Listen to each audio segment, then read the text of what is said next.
और इधर मुख्यमंत्री जी धमकी दे रहे हैं कि गर्मी निकाल देंगे। अब शायद दूसरे चरण में रही बची बाबा मुख्यमंत्री जी की गर्मी निकल जाएगी। और जब से पहले चरण का वोट पड़ा है, भारतीय जनता पार्टी के नेता कार्यकर्ता ठंडे पड़ गए हैं।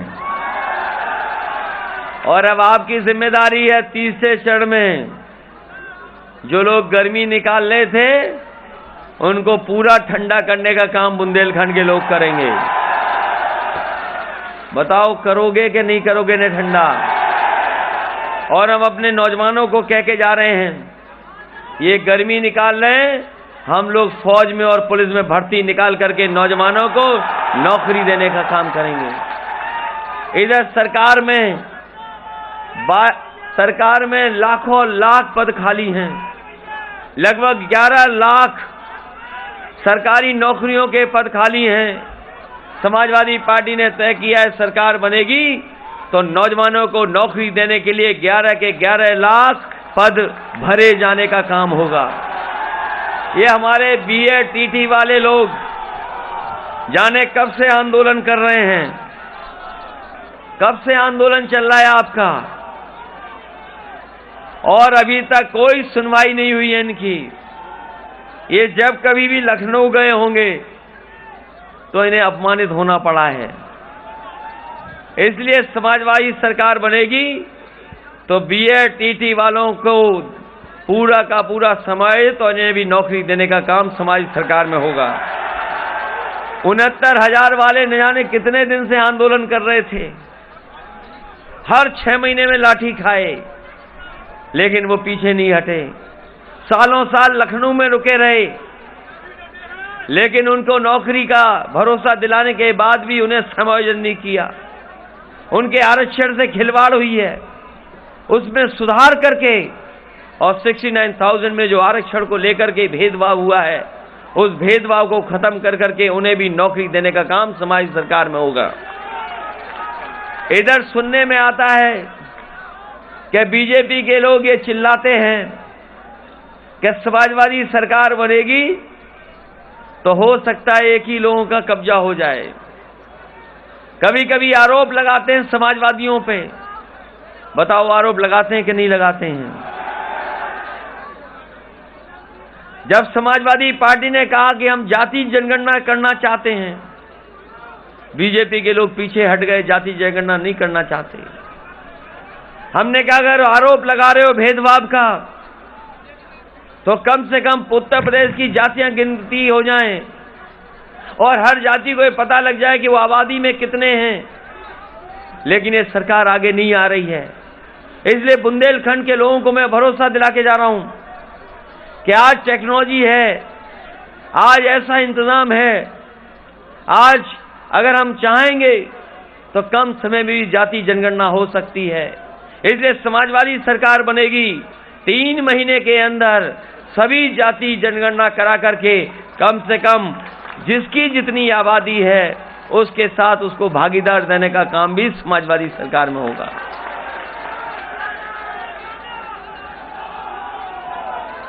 इधर बुंदेलखंड बहुत पीछे छूट गया है। इधर बुंदेलखंड बहुत पीछे छूट गया विकास में।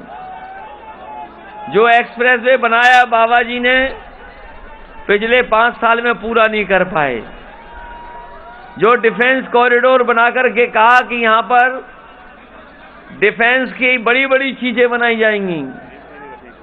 बताओ झांसी के लोगों, प्रधानमंत्री कई बार आए, उन्होंने कहा कि डिफेंस कॉरिडोर बनेगा। बताओ हम भी देखना चाहते हैं वो डिफेंस कॉरिडोर कहां बन के तैयार हो गया है। और पता नहीं क्या सपने दिखा रहे थे कि क्या बनाएंगे यहां पर, क्या बनाएंगे यहां पे। कह रहे थे मिसाइल बनाएंगे, मिसाइल। कहां पर मिसाइल बनने लगी है?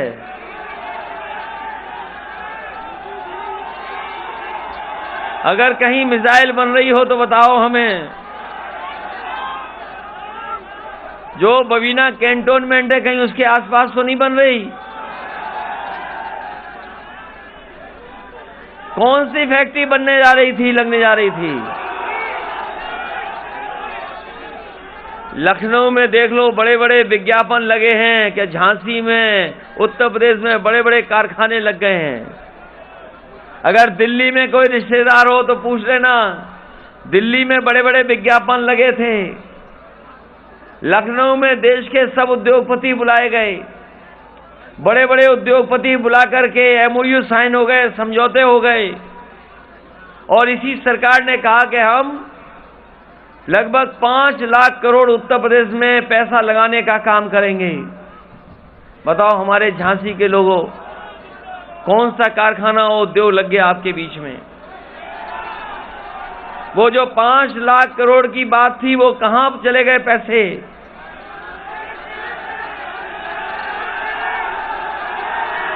पता नहीं कहां चले गए। ये बात तो धुआं उड़ाने वाले ही बता सकते हैं कि कहां चले गए।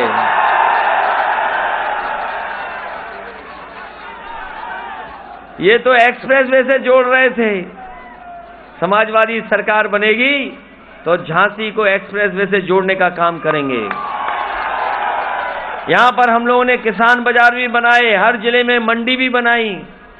अपने किसान भाइयों को हम कह के जा रहे हैं कि जिस तरीके से मंडियों का नेटवर्क बन रहा था, हमें अगर अलग से भी पैसा बजट के लिए रखना पड़ेगा, पैसा रखेंगे, फार्मर्स कॉर्पस फंड बनाएंगे, जहां हमारे पहले चरण के लोगों को गन्ने के भुगतान में देरी होती है, यहां पर किसान की कोई पैदावार एमएसपी पे नहीं खरीदी जाती है, हमें कोई भी इंतजाम करना पड़े, ज्यादा से ज्यादा मंडी को ठीक करना पड़े, समाजवादी लोग ठीक करेंगे और हर फसल की एमएसपी हम लोग किसानों को दिलवाने का काम करेंगे।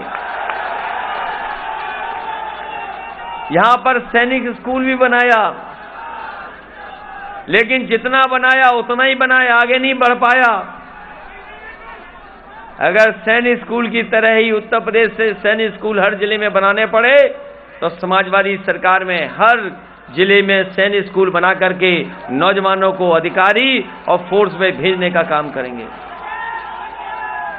पानी को लेकर के हमेशा समस्या रही है बुंदेलखंड में, ये हमारे समाजवादी लोग जानते होंगे।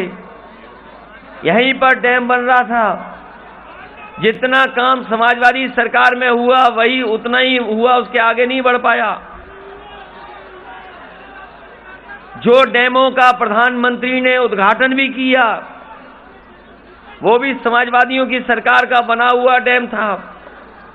हमें अलग से अगर कैनाल सिस्टम को और बेहतर करने के लिए कोई इंतजाम करना पड़ा तो हम समाजवादी लोग कर करके खेतों तक पानी पहुंचाने का काम करेंगे। इधर बुंदेलखंड में बहुत संभावनाएं हैं।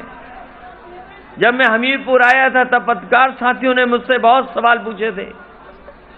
उनके जवाब में मैंने कहा कि आज सरसों का तेल आसमान छू रहा है। याद कीजिए 2014 में, 2017 में या कुछ वर्षों पहले सरसों के तेल की कीमत क्या थी और आज कहां पहुंच गया। अगर हमें बुंदेलखंड के किसानों को मदद कर करके अगर सरसों की पैदावार, तिल की पैदावार बढ़ाने के लिए पहले से ज्यादा सब्सिडी अगर देनी पड़ी, अलग से भी इंतजाम करना पड़ा तो समाजवादी लोग करेंगे। साथ ही साथ ये बुंदेलखंड हमारा ऐसा है जो सरसों के पैदावार में भी बढ़ सकता है और अगर सरकारी मदद हो जाए तो सरसों का तेल भी और तिल को लेकर के भी अगर हमें कारखाना लगाना पड़ेगा तो चाहे 100 करोड़, 200 करोड़ या 300 करोड़ सब्सिडी दे करके अगर कोई कारखाना लगाएगा तो बुंदेलखंड में कारखाना लगा करके पूरे उत्तर प्रदेश के बाजार में यहाँ के सरसों का तेल की मदद करने का काम होगा। और क्यों नहीं हो सकता? इसलिए समाजवादी लोग जो बात कहते हैं वो करके दिखाते हैं। ये भरोसा है कि नहीं है? ये उत्तर प्रदेश का चुनाव बड़ा चुनाव है। बीजेपी के सब नेता आ रहे हैं, पूरे प्रदेश और देश के नेता आ रहे हैं। आ रहे हैं कि नहीं आ रहे हैं? और नोटबंदी से लेकर के अभी तक हिसाब किताब लगा लो, पूरा व्यापार बर्बाद हो गया क्या नहीं हो गया? और रहा बचा कोरोना के समय बर्बाद हो गया। न जाने कितने व्यापारियों की भी जान चली गई। सरकार ने कोई मदद नहीं की। अगर सरकार मदद करती तो शायद ये हालात नहीं होते। अगर किसी ने देश की अर्थव्यवस्था को बचाया, जहां सब कारखाने उद्योग बंद थे, लेकिन हमारे किसान ने खेती नहीं छोड़ी और खेती करते रहे, उसी का परिणाम है कि हमारी अर्थव्यवस्था बच गई।